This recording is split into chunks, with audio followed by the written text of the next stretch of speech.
Աղիքները նաև մարմնի երկրորդ ուղեղն են։ Դրանց պատերը պարունակում են մոտ 500 միլիոն նեյրոններ, որոնք ուղղակիորեն կապված են կենտրոնական նյարդային համակարգի հետ։ Այս կապը կոչվում է աղիք-ուղեղ առանցք։ Աղիքը և ուղեղը կապված են թափառող նյարդի միջոցով։ Այն նման է ուղիղ հեռախոսագծի, որի միջոցով դրանք անընդհատ հաղորդագրություններ են փոխանակում։ Ուղեղը հրամաններ է տալիս աղիքներին, թե ինչ անել, իսկ աղիքները տեղեկացնում են ուղեղին իրենց վիճակի մասին։ Այս հաղորդակցության մեջ կարևոր դեր է խաղում միկրոբիոտան, որը կազմված է 100 տրիլիոն օգտակար մանրէներից։ Դրանք արտադրում են նյութեր, որոնք կարող են թե հանգստացնել և թե գրգռել աղիքային պատի, այդ թվում թափառող նյարդի նյարդային վերջավորությունները։ Լիցքավորված միկրո և նանոպլաստիկը խաթարում է աղիքային միկրոբիոտայի հավասարակշռությունը։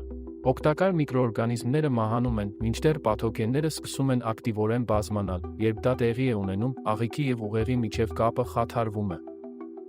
Երբ նանոպլաստիկի մասնիկները մտնում են աղիքներ, դա առաջացնում է ոչնչացման արատավոր շրջան։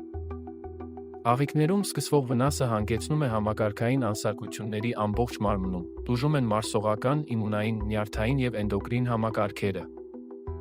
Սա արագացնում է մարմնի ծերացման գործընթացը և մեծացնում է այնպիսի լուրջ հիվանդությունների ռիսկը, ինչպիսիք են գրգռված աղիքային համախտանիշը և աղեստամոքսային համակարգի բորբոքային հիվանդությունները, ալերգիաները և աուտոիմունային հիվանդությունները, դեպրեսիան, անհանգստությունը և ճանաչողական խանգարումները, ջարպակալումը և շաքարախտը, սրտանոթային հիվանդությունները, նեյրոդեգեներատիվ հիվանդությունները, ինչպիսիք են ալցհեյմերի և պարկինսոնի հիվանդությունները։